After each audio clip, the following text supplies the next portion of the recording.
श्रीशैलदासार्य कृपात्तमन्त्रं श्रीदेवनाथार्य दयैकपात्रं वेदार्थविज्ञं सुगुणाभिरामं नारायणार्यं गुरुवर्यमीडे श्रीमदे नारायणतातयार्य महादेशिकाय नमः. अडियन्तर्न संस्करणे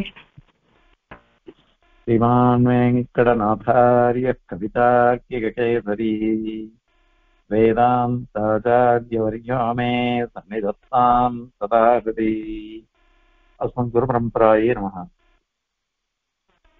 இப்போ இந்த ஞானம் எப்படி ஸ்வயம் பிரகாசமோ அந்த மாதிரி நித்திய விபூதியும் ஸ்வயம் பிரகாசம் அப்படின்னுட்டு சொன்னோம். இப்போ இதுல ஒரு கேள்வி வருது, என்னது ஸ்வயம் பிரகாசம் சொல்றீங்களே, இந்த ஸ்வயம் பிரகாசம் சொல்றதுனால என்ன பிரயோஜனம்? ஸ்வயம் பிரகாசம் சொல்லாட்டாக்க என்ன விரோதம் வந்துடும்? நித்திய விபூதி ஸ்வயம் பிரகாசம் அப்படின்னு உங்க சித்தாந்தம் இருக்கு. அது சொல்றதுனால என்ன லாபம்? ஸ்வயம் பிரகாசம் இல்லை அப்படின்னு சொன்னாக்க அதனால என்ன ஹானி, என்ன நஷ்டம் வந்துடும் சொல்லுங்க அப்படின்னு அவ கேட்கிறான். நீ ஏன் அத மாதிரி சொல்லணும்? இந்த மாதிரி ஏன் கேள்வி கேட்கிறான்னா, பகவான் நித்தியர்கள் முக்தர்கள் இவ மூணு பேருக்கும் தர்மபூத ஞானம் அப்படிங்கிறது எப்பொழுதும் விகசிச்சுட்டுதான் இருக்கும், சங்கோச்சமே கிடையாது. வர விகசிச்சுட்டு இருக்கும். இப்படி விகசிச்சுட்டு இருக்கிறதுனால சர்வஜானாதான் அவ மூணு பேரும் இருக்கா. அதாவது முக்த ஜீவாள், நித்திய சூரிகள், சர்வேஸ்வரனான பகவான். இவன் மூணு பேருமே சர்வஜானா இருக்கிறதுனால அவ சர்வபூத ஞானமே எல்லாத்தையும் விஷயீகரிச்சிடும். இதுதான் விஷயீகரிக்கும், இதை விஷயீகரிக்காதுன்னே கிடையாது. நேற்றையே சொன்னோம், நாதமுனிகள் நியாய தத்துவம் அனுகிரகிக்கச்ச இந்த ஒரு விஷயத்தை சொல்றேன். யோவேத்தி யுகபத் சர்வம் பிரத்யக்ஷேன சதா ஸ்வதஹ சம்பிரணம்ய ஹரிம் சாஸ்திரம் நியாய தத்துவம் பிரச்சக்ஷ்மஹே அப்படின்னு சொல்லிச்சு. யோ வேத்தி யுகபத்து, யுகபத்து ஒரே சமயத்துல. இது நம்மளாம் அஷ்டாவதானம், சகசிராவதானம், சதாவதானம் எல்லாம் பண்றதெல்லாம் கேள்விப்பட்டிருக்கோம். இங்க சர்வேஸ்வரனும் எல்லாத்தையும் ஒரே சமயத்துல பார்த்துக்கிறான். உபநிஷத் சொல்றது, சோஷ்ணதே சர்வான் காமான் சஹ பிரம்மணா விபஸ்திதேதி விபஸ்திதா விபித பஷ்யத்து அப்படின்னு சொல்றாரு. ஒரே சமயத்துல விதவிதமாக பகவான் எல்லாத்தையும் ஆலோசிக்கிறான், எல்லாத்தையும் தெரிஞ்சுக்கிறான். சிருஷ்டி பண்ற சமயத்துல எத்தனை ஜீவராசிகள் இருக்கோ அத்தனையும் ஒரே சமயத்துல அவன் தெரிஞ்சுண்டு அதுக்கு ஏத்த மாதிரி அவன் எல்லாத்தையும் பண்றான். எல்லாத்தையும் எப்படி எப்படி சிருஷ்டிக்கணும், எப்படி எப்படி ரட்சிக்கணும், எப்படி எப்படி சமாளிக்கணும், அது எல்லாத்தையும் பண்றான். அதனால அவன் விபஸ்திதா போயிட்டான்.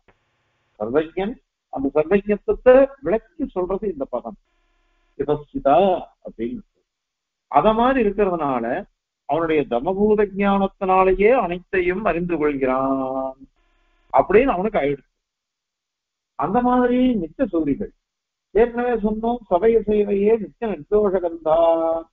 அவன் அனந்தகளோட விஷக்சேனாதிகள் ஆதிசப்தம், ஆதிசப்தத்தினால அசங்கியால அவ இருக்கா நித்திய சூரிகள். நமக்கு தெரிஞ்சது அனந்தகளோட விஷக்சேனர் அவள் தான். ஆனால் எவ்வளவோ நித்திய சூரிகள் ஸ்ரீ வைஷ்ணவர்கள் பகவத் பக்தாளாக அங்க பெருமாளுக்கு கைங்கரியம் பண்ணிட்டு ஆனந்தமா எப்பொழுதும் இருக்கா. அவனுக்கு எப்படி இருக்கான்னாக்க நித்திய நிர்தோஷகந்தாக, தோஷமே கிடையாது, அந்த வாசனை கூட கிடையாது அவளுக்கு. பகவான் எப்படியோ அப்படியே அவள்லாம் இருக்கா. அதனால அவளும் சர்வஜாலா இருக்கா. சர்வஜாலா இருக்கிறதுனால அவளும் எல்லா விஷயத்தையும் தன்னுடைய தர்மபூத ஞானத்தினாலேயே கிரகிச்சுடுறா. இது இரண்டாவது விஷயம். மூணாவது முக்தாத்மாக்கள். அவ இங்க இருக்கிற பர்யந்தம் தான் அவளுக்கு சம்சார பந்தம். ஆனால் அங்க போயிட்டான்னாக்க, பரமபதத்துக்கு போயிட்டோம்னாக்க அங்க முக்தா எப்படி இருப்பான்னா சர்வஜாலா மாறிடுறா. அதனால அவ ஆனந்தமா இருக்கா. எல்லாத்தையும் அவளும் அறிந்து கொள்கிறார்கள். அப்படி எல்லாம் அறிந்து கொள்வதனால் தர்மபூத ஞானத்தினாலேயும் எல்லாம் தெரிஞ்சு விடுறாள் இல்லையோ. அப்ப நித்திய பூஜையில் அங்க போறானாக்கா எல்லாம் தன்னுடைய ஞானத்தினாலேயே அவ தெரிஞ்சுக்கிறார். ஞானத்தினாலேயே தெரிந்து கொள்ளும் பொழுது இப்ப இது நித்திய பூஜை சுயம் பிரகாசம்னு சொன்னாக்கா இது அது யாருக்கு சுயம் பிரகாசமா இருக்கும்? சுயம் பிரகாசம்னாக்கா யாருக்காவது ஒருத்தருக்கு பிரகாசிச்சுட்டே இருக்கணும். இதுக்கெல்லாம் பராத்தத்துவம்னு பேர். ஞானம், நித்திய விபூதி, இது ரெண்டுத்துக்கும் பராத்தத்துவம். ஏன்னா பரஸ்மை பாசமானத்துவம்னு அர்த்தம். தான் சுயம் பிரகாசமா இருந்துட்டு இன்னொன்னுக்கு பிரகாசிக்கும், இன்னொன்னுக்கு பிரகாசிக்கும். இப்போ இந்த தர்மபூத ஞானம் தானும் பிரகாசிக்கும், நமக்கு பிரகாசிக்கும். ஏன்னா நம்ம ஒரு வஸ்துவை பாக்குறோம்னா இது கடம், இது படம் அப்படின்னு நம்ம தெரிஞ்சுக்கிறோம். அதனால நமக்கோசரம் அது பிரகாசிக்கிறது. அதனால பராத்தத்துவம்னு சொல்றோம். நித்திய விபூதியும் அப்படிதான். இப்ப நித்திய விபூதி சுயம் பிரகாசம், அது பராத்தத்துவம்னா யாருக்கு அது சுயம் பிரகாசமா இருக்கு? ஏன்னா பகவானும் சர்வஜனா போயிட்டான், நித்திய சூரியர்களும் சர்வஜாலா ஆயிட்டா, முக்தாத்மாக்களும் சர்வஜாலா ஆயிட்டா. இப்படி எல்லாரும் சர்வஜாலா இருக்குச்சு. அவதான் தர்மபூத ஞானத்தினாலேயே அறிந்து கொள்கிறார்களே. அவளுக்கு எதுக்கு சுயம் பிரகாசமா இருந்து இது பிரகாசிக்கிறதுன்னு சொல்ல முடியும். அதனால இது வராது. சரி, பத்த ஜீவாளுக்கு எல்லாம் அவளுக்கு தர்மபூத ஞானம் விகசிக்கிறது இல்லை, சங்குச்சிதமா இருக்கு, சுருங்கி போயிருக்குது கர்மாவனால. அதனால அவளுக்கோசரம் இந்த சுயம் பிரகாசமானது நித்திய விபூதி சுயம் பிரகாசமா இருந்துட்டு பிரகாசிக்கிறது அவ தெரிஞ்சுக்கணும்னு கொடுக்கணும் அப்படின்னு சொல்லலாமா? அப்படின்னா அதுவும் சொல்ல முடியாது. அதுவும் சொல்ல முடியாது. ஏன் சொல்ல முடியாது அப்படின்னு சொன்னாக்கா, இவ பக்தா இப்ப இருக்கிற விஷயத்தையே எதுவும் தெரிஞ்சுக்க மாட்டேங்கிறா. இங்க நம்ம பாக்குறமே நம்ம மாத்திர இருக்கிற விஷயங்களே நமக்கு ஒன்றும் தெரியாது, என்ன இருக்கு ஏது இருக்குன்னு. அப்படி இருக்குச்ச வெளியில இருக்கிறதுலாம் எப்படி தெரிஞ்சுக்க முடியும்? இல்ல இது சுயம் பிரகாசமாச்சே தெரியட்டுமே அப்படின்னா, ஆத்மா கூட சுயம் பிரகாசம் தான். நமக்கு ஆத்மா சுயம் பிரகாசம் தானே. ஆனால் நமக்கு தெரியறதா அது? ஆத்மா சுயம் பிரகாசம் நமக்கு பிரகாசிக்கிறது என்ன? தெரியறது இல்லை, நமக்கே தெரியறது இல்லை. நான் பிரகாசிக்கிறேன் அப்படின்னு தெரியறது இல்லை. சாஸ்திரகாரால் சொல்றதை கேட்டுட்டு அகம் அகம் அகம் அகம்னு எனக்கு தெரியறது நான் தான் அப்படின்னு நம்ம தெரிஞ்சுட்டு இருக்கோம். அதே மாதிரி சுயம் பிரகாசம் கொஞ்சம் ஆத்மா எதிர இருக்கிறவனுடைய சுரூபம் நமக்கே தெரியல, எதிர இருக்கிறவனுடைய சுரூபம் நமக்கு தெரியல, நம்ம சுரூபம் அவனுக்கு தெரியல. எல்லாரும் எதை வச்சு தெரிஞ்சுட்டு இருக்கோம்? இந்த உடம்ப வச்சுட்டு இவன் தேவதத்தன், இவன் யக்கியதத்தன் அப்படின்னு நாம தெரிஞ்சுட்டு இருக்கோம். எப்படி உடம்ப வச்சுட்டு தான் தெரிஞ்சுக்கிறோமே தவிர்த்து ஆத்மஸ்வரூபத்தை இட்டு தெரிஞ்சுக்கவே இல்லையே. அது மாதிரி பகவான் அவன் சுயம் பிரகாசம், பகவான் சுயம் பிரகாசமா இருக்கான். அப்ப சுயம் பிரகாசமா இருக்கிறதுனால அவனுடைய திவ்யாத்ம ஸ்வரூபத்தை நம்மளால அறிந்து கொள்ள முடியுதா? அதனாலையும் அறிந்து கொள்ள முடியலையே. அதனால பத்த ஜீவன்களுக்கு கூட இந்த நித்திய விபூதி சுயம் பிரகாசம் சொன்னாக்கா அது பிரகாசிக்காது. பத்த ஜீவனுக்கும் பிரகாசிக்காது, நித்திய சூரியர்களுக்கும் பிரகாசிக்க வேண்டியது இல்லை. ஏன்னா அவளே தெரிஞ்சு விட்டுடுறான். அந்த மாதிரி முக்தாத்மாக்களும் தெரிஞ்சு விட்டுடுறா தர்மபூத ஞானத்தினால. பரமாத்மாவுக்கு கேட்கவே வேண்டாம். அதனால இது சுயம் பிரகாசம் அப்படின்னு சொன்னாக்கா அந்த சுயம் பிரகாசம் சொல்றதுனால என்ன லாபம் வந்தது? அதுதான் நமக்கு ஒண்ணும் தெரியறது இல்லை. ஏன்னா நம்ம ஞானமும் நமக்கு தெரியல. நம்ம நல்ல ஞானம் ரொம்ப விபுலமா இருந்தா கூட எனக்கு இது தெரியுமான்னு சந்தேகம் வந்துடுறது, நாம சொல்றது சரியான சந்தேகம் வந்துடுறது, தப்பான்னு தெரிய மாட்டேங்கிறது, எவ்வளவோ இருக்கே. அதனால இதை எப்படி விளக்க முடியும்? அதனால யாருக்கு இது சுயம் பிரகாசமா இருக்கு? அதனால இது சொல்லவே வேண்டாமே. இவ்வளவு தூரம் காமிக்கிறதுன்றது யதாத்மிகா பகவான் பகவத்கீதை வெற்றின்னு நேற்று பார்த்தோம். பகவானுடைய திவ்யமங்கல விக்கிரகம் எப்படி இருக்குது? யதாத்மகோ பகவான் கிமாத்மிகா ஏவ ஏஷா பகவத்தோ வியக்தின்னு கேட்டு கேட்டு யதாத்மகோ பகவான் அப்படின்னு பதில் சொல்லிச்சு. பகவான் எப்படி சுயம் பிரகாசமா எடுத்து இருக்கானோ ஞானஸ்வரூபமா, அந்த மாதிரி இவனுடைய பகவானுடைய திவ்யமங்கள விக்கிரமா இருக்குதுன்னு சொல்றீங்களே, அது சொன்னதுனால நமக்கு என்ன பிரயோஜனம்? அதனால வேண்டவே வேண்டாமே, இவ்வளவு கஷ்டப்பட்டு சுயம் பிரகாசம் சாதிக்கிறது தேவையில்லையே அப்படின்னு கேள்வி வருது. அந்த கேள்விக்கு சமாதானம் சொல்லணும். அதுக்கு சுவாமி என்ன சொல்றாருனாக்கா, ஒரு விஷயம் புரிஞ்சுக்கோங்க. ஒரு வஸ்து அப்படின்னு சொன்னோம்னு வச்சுக்கோங்களேன், அது எப்படி இருக்கும்னாக்கா பிரமாணானுகுணமாத்தான் வஸ்து சரி. மானாதீனா நய சித்தி நய சித்திக்கு ரட்சணாத் அப்படின்னு சொல்றார் சாஸ்திரக்காரர். பிரமாணாதீனமாக ஒரு பிரமேயம் சித்திக்கும், அந்த பிரமேயமும் லட்சணத்தினால சித்திக்கும். இது கடம் அப்படின்னு சொன்னா, கடம்ன்றது எதனால சிந்திச்சது? என்னுடைய பிரத்யக்ஷ பிரமாணத்தினால பாக்குறேன். ஆனால் அது கடன் எப்படி தெரிஞ்சதுன்னாக்கா, கடத்தினுடைய ரூபம் இப்படி இருக்கும், லட்சணம் இப்படி இருக்கும்னு நான் தெரிஞ்சுட்டு இருக்கோம். இப்படி இருக்கும்னு தெரிஞ்சுட்டு இருக்கிறதுனால அதை கொண்டு நான் என்ன பண்றேன்னா, இது கடம் அப்படின்னு தெரிஞ்சுக்கிறேன். ஒரு பிரமாணம், அதை கொண்டு பிரமேயத்தை தெரிஞ்சுக்கிறோம். அந்த பிரமேயமானது லட்சணத்தை கொண்டு அறியப்படுகிறது. அப்படி அதனால ஒவ்வொரு வஸ்துவும் இது ஸ்வயம் பிரகாசமா, இது ஸ்வயம் பிரகாசம் இல்லையா அப்படின்னு கேள்வி வந்ததுன்னாக்கா, சாஸ்திரம் சொல்லிடுத்து யதாத்மகோ பகவான் அப்படின்னு சொல்லிடுத்து. பகவான் எந்த ரூபத்துல இருக்கானோ, எந்த சுரூபத்துல இருக்கானோ அதே சுரூபந்தான் இதுன்னு சொல்லிடுத்து. அதனால பிரமாணம் தான் ஒரு வஸ்துவை நிர்ணயிக்கிறது. வெறும் பிரயோஜனம் வஸ்துவை நிர்ணயிக்கிறது இல்லை. நம்ம லோகத்துல பார்த்துட்டு இருக்கோம், எவ்வளவோ வஸ்துக்கள் இருந்து அந்த வஸ்துக்கள்ல நாம எல்லாத்தையும் யூஸ் பண்றோமா, உபயோகப்படுத்துறோமா? தேவையில்லையே. எருக்கம்பூ இருக்கு, எருக்கம்பூ நமக்கு தேவையில்லை. என்னத்துக்கு இந்த எருக்கம்பூ பெருமாள் சிருஷ்டிச்சு அப்படின்னு ஒருத்தன் கேட்டான். அது கிடையாது, பிள்ளையாருக்கு ரொம்ப வேண்டியது, அவா பூஜை பண்ணுவா, அவளுக்கு அது வேணும். அது ஒவ்வொருத்தர திருஷ்டியை வச்சுது அது. அதனால பிரயோஜனன்றதை வச்சுட்டு எதையும் பார்க்காதீங்கோ, பிரமாணத்தை கொண்டு எதையும் பாருங்கோ. பிரமாணம் என்ன சொல்லிட்டுனாக்க, இந்த வஸ்துக்களை பெருமாள் சிருஷ்டிக்கிற, இந்த வஸ்துக்கள்லாம் இப்படி இருக்கும், அந்த மாதிரி பிரமாணம் சொல்லிட்டு போயிடுச்சு. அப்படி பிரமாணம் சொல்றதுனால அதற்கு அனுகுணமாக பாருங்கோ. பிரமாணம் என்ன சொல்றதோ அதுக்கு அனுகுணமாக தான் வஸ்துவே சித்திக்கும்.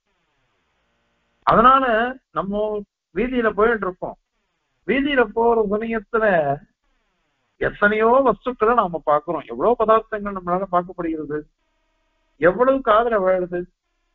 நம்ம போயிட்டே இருக்கோம், எத்தனையோ பேர் பேசுறா, எத்தனையோ பேர் பேசுற சமயத்துல அது எத்தனையோ காதுல விழும், சிலது காதுல விழாது.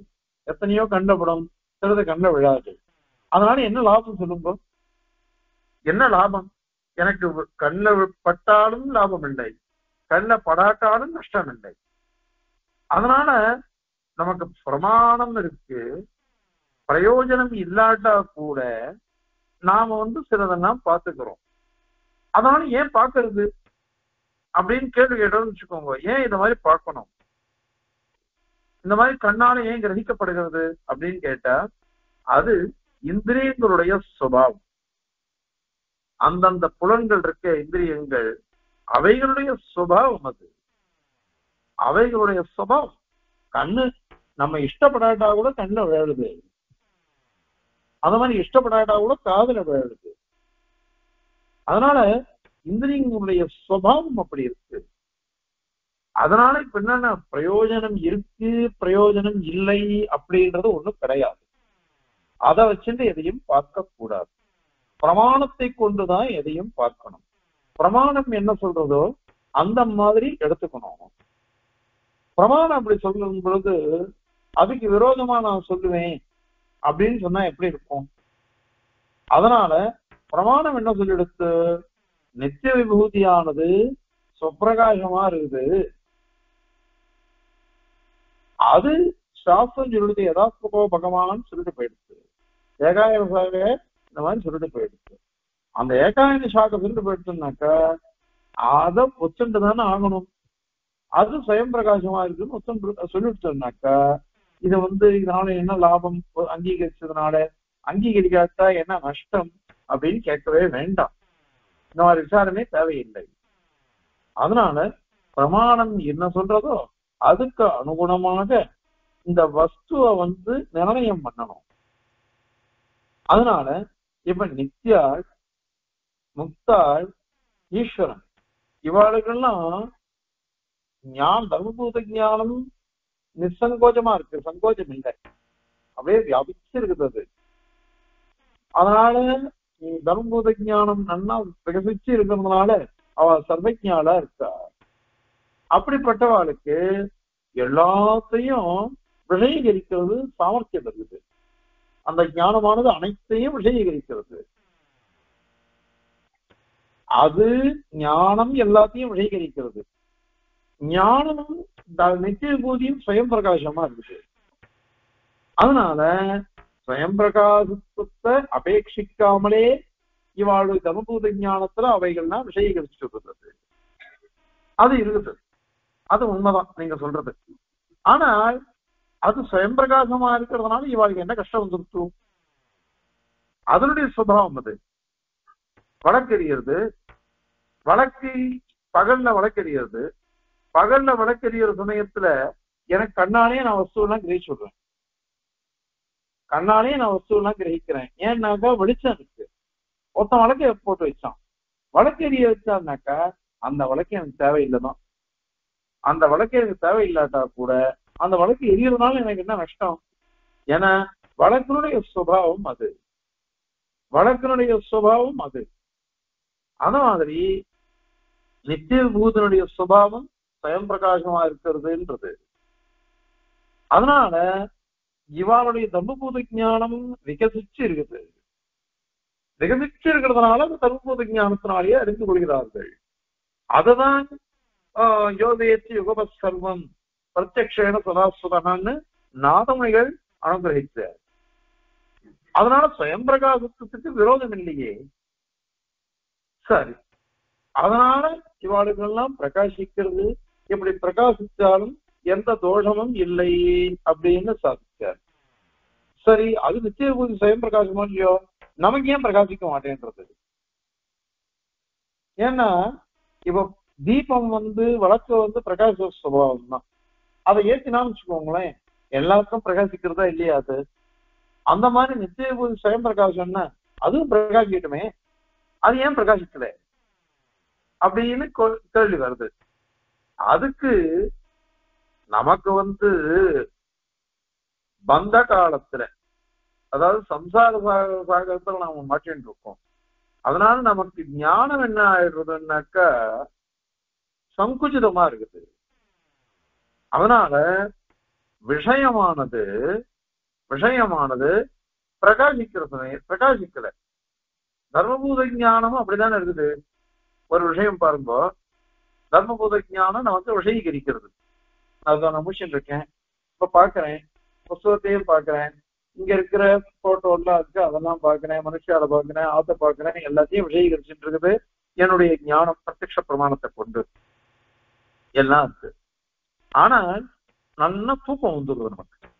நல்ல தூக்கம் இருக்கிற சமயத்துல காட நித்ரை, ஆழ்ந்த உறக்கம், அந்த சமயத்துல எனக்கு ஒண்ணுமே தெரியறது இல்லை.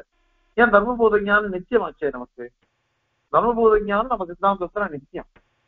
ஆனால் அப்பயே எனக்கு ஒண்ணுமே தெரியல. அப்ப எனக்கு தெரியணுமா வேண்டாமா? ஆனா எனக்கு ஒண்ணுமே தெரியலையே. ஏன் தெரியல எனக்கு அப்படின்னா என்ன சொல்லுவோம்? அப்போ அங்க தர்மபூத ஞானம் வேலை செய்யணும்னா அதுக்கு இந்திரியங்கள் பக்கத்துல இருக்கணும். அத மாதிரி உடம்பு முழிச்சுட்டு இருக்கணும். அதே மாதிரி அந்த வஸ்துக்கள் இருக்கணும். இப்போ நான் நல்ல காட நித்திரையில இருக்கிற சமயத்துல இந்திரியங்கள்லாம் ஓய்வு எடுத்துன்றது, உடம்பும் ஓய்வு எடுக்கிறது, பிராணன் மாத்திரம் தான் வேலை செஞ்சின்றது. அதனால என்னால கிரகிக்க முடியல. இது எல்லாரும் பார்த்துட்டு இருக்கிறது தானே நித்தியமான தர்மபூத ஞானம், சுயம்பிரகாசமான தர்மபூத ஞானம். அது தனக்கு ஆதாரமாக இருக்கக்கூடிய, ஆசிரியமா இருக்கக்கூடிய ஆத்மாவுக்கு எப்பொழுதும் பிரகாசிச்சுட்டு இருக்குது அப்படின்னு ஒத்துன்னு இருக்கும். ஆனாலும் தூங்குற சமயத்துல நமக்கு தெரியல, அது வேலை செய்யல. அது பாஷ்யக்காரர் சொல்றார். பாஷ்யத்துல ஸ்ரீசுத்தி எத்து தர்மபூத ஜானஸ்ய நித்தியத்துவம் முக்தம் தது விஷய பிரகாசன வேளாயாம் ததா அப்படின்னு சாதிக்கிறார். தர்மபூத ஜானம் நித்தியம் சொன்னமே, அது எப்படி தெரியும்? விஷய பிரகாசன வேளாயாம், நான் இதோ கடத்தை பார்க்கிறேன், கடத்தை நான் தெரிந்து கொள்கிறேன்னு சொன்னான்னா அப்பதான் அந்த இடத்துல தர்மபூத ஞானம், கட விஷயகமான ஞானமானது வருது. எப்பொழுதுமே கட ஞாபகம் வருது. தெய்வ தத்தம் சொல்லிட்டு இருக்கோம். தத்தமத்தாவலாம்னு சொல்லச்சு அந்த விஷயமான ஞானம் பிரசரிக்கிறது. ஆனால் இது முடிஞ்ச உடனே கீதா பாஷ்யம் போறேன். கீதா பாஷ்யம் போற சமயத்துல அப்ப தத்தம் தாக்கலாப்பம் உள்ள வராது. கீதா பாஷ்யத்துல என்ன சாதிச்சிருக்காரோ அதுதான் நான் சொல்லிட்டு இருக்க போறேன். இது வேற அது வேற அப்படித்தானே இருக்கு. அதனால இப்ப எந்த சமயத்துல எது நமக்கு தெரியறதோ, எதை பார்க்கிறோமோ, எது விஷயமாகிறதோ அததான் பிரகாசப்படுத்தும் தர்மபூத ஞானம். அதை இங்க சொல்ற விஷய பிரகாசன வேணாயான் ததா அப்படிங்கிற. அதனால இப்ப புத்தி சரத்துல அதெல்லாம் சாதிக்க போறாரு. ஆனால் அது சுயம் பிரகாசம்தான். தர்மபூத ஞானம் சுயம் பிரகாசம்தான். சுயம் பிரகாசமா இருந்தா கூட எப்ப எது தேவையோ அப்பதான் அது கிரகிக்கும். எப்ப முடியாதோ அப்ப எதையும் அது கிரகிக்காது. தூங்குற சமயத்துல இந்திரியங்கள்லாம் வேலை செய்யாததுனால அப்ப கிரகிக்கிறது இல்லை. கொஞ்சம் ஒருபடி மேல வாங்கும். நமக்கு பிரபஞ்சத்துல பார்க்கறது அனைத்தையும் நமக்கு தெரிஞ்சுக்க முடியறது இல்லை. அனைத்து மனிதர்களையும் நம்மளால தெரிஞ்சுக்க முடியறது இல்லை. எத்தனையோ ஜந்துக்கள் எல்லாம் தெரிய முடியறது இல்லை. ஏன் தெரிய முடியல அப்படின்னாக்கா நம்மளுடைய ஞானம் ரொம்ப சங்குச்சிதமா இருக்கு. சங்குச்சிதமா இருக்கிறது ஏன்னா கர்மாவனால. அதனால நித்திய பூஜை சுயம் பிரகாசமா இருந்தா கூட, எப்படி ஞானம் சுயம் பிரகாசமா இருந்தாலும் தூங்குற சமயத்துல வேலை செய்யலையோ அந்த மாதிரி நித்திய பூஜை சுயம் பிரகாசமா இருந்தா கூட நமக்கு பத்த திசையா போயிடுது. அது நமக்கு பிரகாசிக்கல. பிரகாசிக்காததுனால இதுல ஒரு தோஷமும் இல்லை. அது அதனால ஜீவாத்மாக்களும் சுயம் பிரகாசம் தான். அதான் ஏன் தெரியல, எனக்கு நீங்க தெரியல, உங்களுக்கு நான் தெரியல. ஏற்கனவே சொன்னோம், உடம்ப வச்சுன்னு நாம சொல்லிட்டு இருக்கோம், ஆத்மஸ்வரூபத்தை வச்சுன்னு யாரும் பார்க்கலையே. அதனால சுத்தாத்மஸ்வரூபம்ன்றது யாராலையும் பார்க்க முடியல. அது மாதிரி பகவத் விஷயம், பகவான் சுயம் பிரகாசம் தான். அவன் பெருமாளை சேவிக்கணும். பெருமாளை எப்படி சேவிச்சோம்? திவ்யாத்ம சுரூபத்தையா சேவிக்கணும். தேவபெருமான பைக்கினாமடி சேவிச்சேன். ரங்கநாதனை போன ஞாத்திக்கு சனிக்கிழமை சேவிச்சேன். ரங்கநாதனை சேவிச்சேன்னா நான் பெருமாளுடைய திவ்யமங்கல சேவிச்சுட்டு வந்திருப்போம். திவ்யாத்ம சுரூபத்தை யாரால் அறிய முடியும்? அது ஏதோ சாஸ்திரங்களை கொண்டு நாம தெரிஞ்சுக்கணுமே தவிர்த்து இதனால தெரிஞ்சுக்கல. திவ்யாத்ம சுரூபத்தை நேர பார்க்க முடியல. அந்த சுயம் பிரகாசம் நமக்கு பிரகாசிக்கிறது இல்லை. அதனால இது ஏன் அப்படின்னா நம்மளுடைய கர்மா தான். அதனால யாருக்கு இந்த நித்திய பூஜையா இருந்தாலும் சரி, ஜீவனாவே இருந்தாலும் சரி, அல்லது பரமாத்மாவா இருந்தாலும் சரி, நம்ம தர்மபூத ஞானமா இருந்தாலும் சரி, எப்ப பிரகாசிக்கணுமோ அப்பதான் பிரகாசிக்கும். எப்பொழுதும் பிரகாசிக்கும் அப்படின்றது கிடையாது. அதனால இந்த கேள்வியே வேண்டாம். இதனால லாபம் என்ன, இதனால நஷ்டம் என்ன அப்படின்ற கேள்வியே நிர்த்தம். அதனால இது சுயம் பிரகாசம் தான் சாஸ்திரம் சொல்லிடுச்சு. எப்ப சுயம் பிரகாசம்? நம்ம முக்தி திசையில போச்சேதான் நமக்கு சுயம் பிரகாசமா அது ஆகும். ஆனால் அப்ப தர்மபூத ஞானமே நமக்கு வேலை செஞ்சிடும். அது எல்லாத்தையும் பண்ணிடும். எல்லாத்தையும் நமக்கு தர்மபூத ஞானமே காமிச்சு கொடுத்தா கூட அது சுயம் பிரகாசமா பிரகாசிச்சுட்டு இருக்கும். அதனால தர்மபூத ஞானத்தினாலையும் அறிந்து கொள்ளலாம், தானா பிரகாசிக்கிறதுனால அதையும் அறிந்து கொள்ளலாம். ஆகவே எந்த விரோதமும் இல்லை அப்படிங்கிறத இந்த ஸ்லோகத்தினால சாதிக்கிறார். இனிமேல் வர்ற ஸ்லோகங்கள்லாம் இந்த மாதிரிதான் வரும். சாதாரணமா இருக்கும், அழகான அர்த்தங்களோட இருக்கும், ரொம்ப விசாரம் வராது. ஏன்னா நிச்சய பூதி விஷயம் தானே அப்படின்ட்டு. இப்போ இந்த ஸ்லோகத்தை சேவிச்சு அதனுடைய தாத்பரியத்தையும் சேவிக்கலாம்.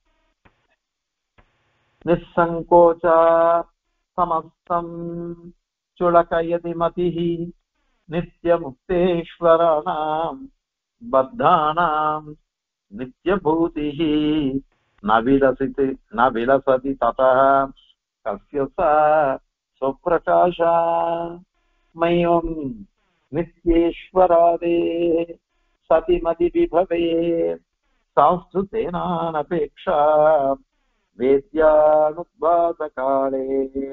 மதிரிவ நதுசா பந்தகாலே விபாதி. மதிஹி மதி மதின்னு தர்மபூத ஞானம்னு அர்த்தம். அது நிசங்கோச்சா சங்குச்சிதமா இல்லை. எப்போ முக்தி தசையில ஜீவனுக்கு, நித்திய சூரிகளுக்கு, பரமாத்மாவுக்கு, நித்திய முக்த ஈஸ்வரானாம் மதி சர்வபூத ஞானமானது நிசங்கோச்சா சங்குச்சிதமாக இல்லாமல் சமஸ்தம் அனைத்து வஸ்துக்களையும் சுலகயதி விஷயீகரிக்கிறது, எல்லாத்தையும் தெரிஞ்சுன்றது. ஆனால் பத்தானாம் பத்த ஜீவன்கள் இருக்காளே அவளுக்கு நித்திய பூதி அந்த நித்திய விபூதியானது ந விலசதி அது பிரகாசிக்கிறது இல்ல. அதனால கஸ்ய சா சொப்பிரகாஷ யாருக்குதான் அது சுயமா பிரகாசிக்கும்? அது பெருமாளுக்கு தேவையில்லை, நித்தியசூரிகளுக்கு தேவையில்லை, முக்தாளுக்கு தேவையில்லை, பத்தாளுக்கு பிரகாசிக்காது. அதனால யாருக்குமே இருக்காதே. அதனால நீ சுயம் பிரகாசம் அங்கீகரிக்கிறதுனால என்ன லாபம்? அங்கீகரிக்காட்டாக்க என்ன நஷ்டம் அப்படின்னு கேள்வி வருது. அதற்கு சமாதானம் கேட்கறதெல்லாம் சரிதான். ஆனா ஏற்கனவே சொன்ன பாருங்க, பிரமாணத்தை அனுசரிச்சுதான் வஸ்துவானது இருக்கும், பிரயோஜனத்தை வச்சு கிடையாது.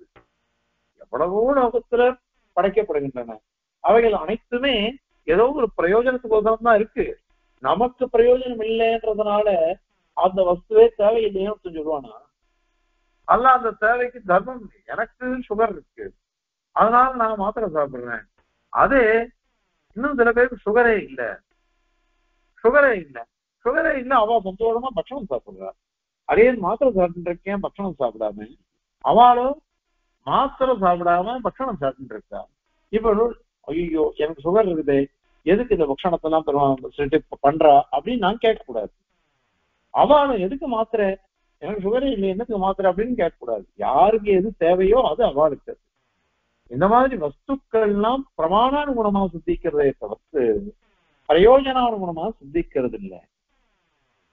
அதனால இங்க நித்யாளோ ஈஸ்வராளோ அவளுக்கெல்லாம் மதி விபவே, மதி விபவம், மதியினுடைய ஞானத்தினுடைய விகாசம் இப்படி விகசிச்சுட்டு இருக்குது.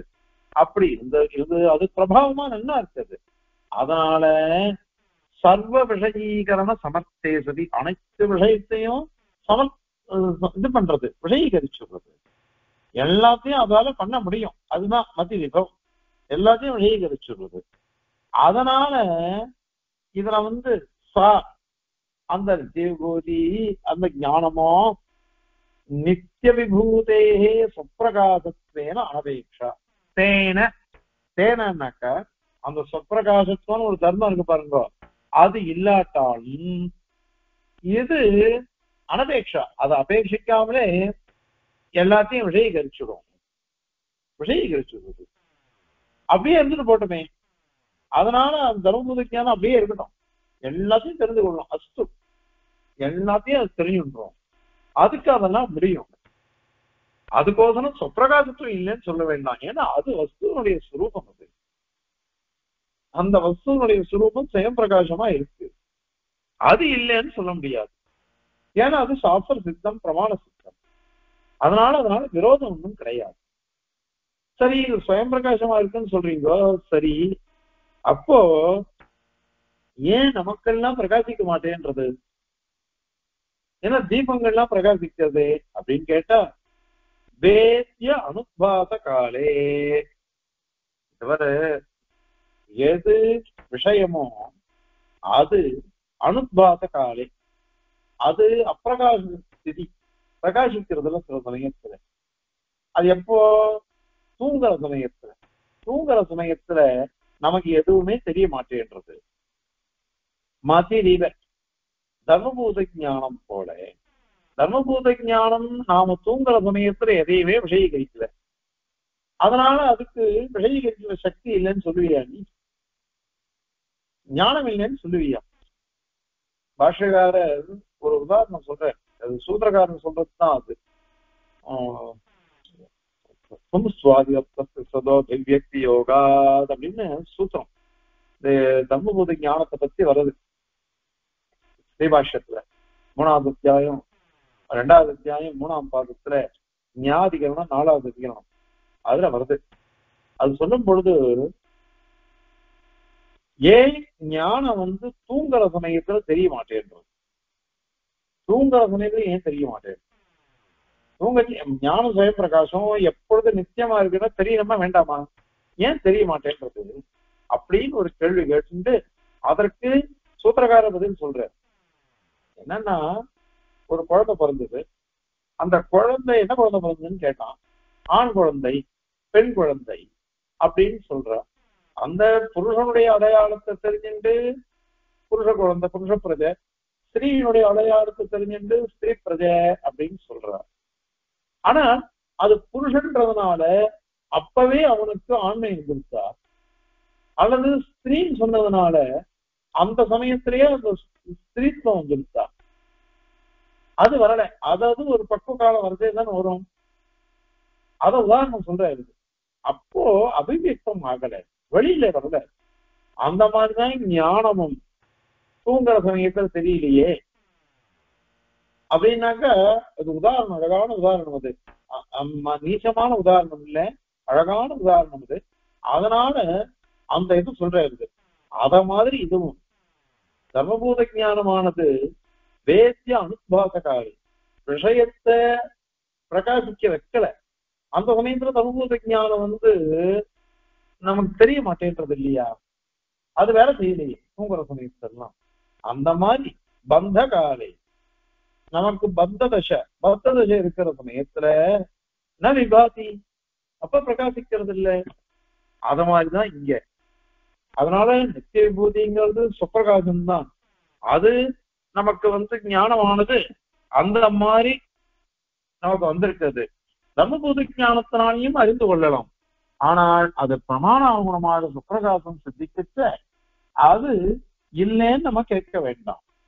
சில விஷயங்கள்ல கேள்வியே கேட்காத அப்படிங்கிறார் சுவாமி. கேள்வியே கேட்க வேண்டாம், கேட்டாதான் விரோதம் வரும். ஏன்னா பிரமாணானுகுணமா போங்க, பிரமாணம் நமக்கு வேதம், அந்த வேதம் சொல்லிட்டு போயிடுச்சு. யதாத்மகோ பகவான் அப்படின்னு சொல்றதுனால அந்த மாதிரிதான் பகவத் வெற்றி கூட. அதனால அப்ராகிருதமா இருக்கக்கூடிய நித்திய விபூதியானது சுயம் பிரகாசம் தான். அதுல இத மாதிரி கேள்விகள்லாம் வராது. வந்ததுன்னா இதான் சமாதானம், அது சுயம் பிரகாசம் தான். தர்மபூத ஞானத்தினாலேயும் முக்தி திசையில அறிந்து கொள்ளலாம் அப்படின்னு சொல்லிக்கிறதுனால அது அதனுடைய சுபாவம், இது இதனுடைய சுபாவம். ஆகவே விரோதம் இல்லை அப்படின்றத இந்த ஸ்லோகத்தினால சாதிக்கிறார். இப்போ ஸ்லோகத்தை சேவிக்கலாம். நிசங்கோச்ச சமஸ்தம் சுலகயதி மதிஹி நித்யமுக்தேஸ்வராணாம் பத்தானாம் நித்யபூதிஹி ந விலசதி ததஹ கஸ்ய ஸ்வப்ரகாஷ மய்வம் நித்யேஸ்வராதேஹ சதிமதி விபவே சாஸ்து தேனானபேக்ஷா வேத்யானுத்வாசகாலே மதிரிவ நசுசா பந்தகாலே விபாதி. கவிதாத்யகசிம்ஹாய கல்யாண குணசாலினே ஸ்ரீமதே வெங்கடேஷாய வேதாந்த குரவே நமஹ. அஸ்மத்குரு பரம்பராயே நமஹ.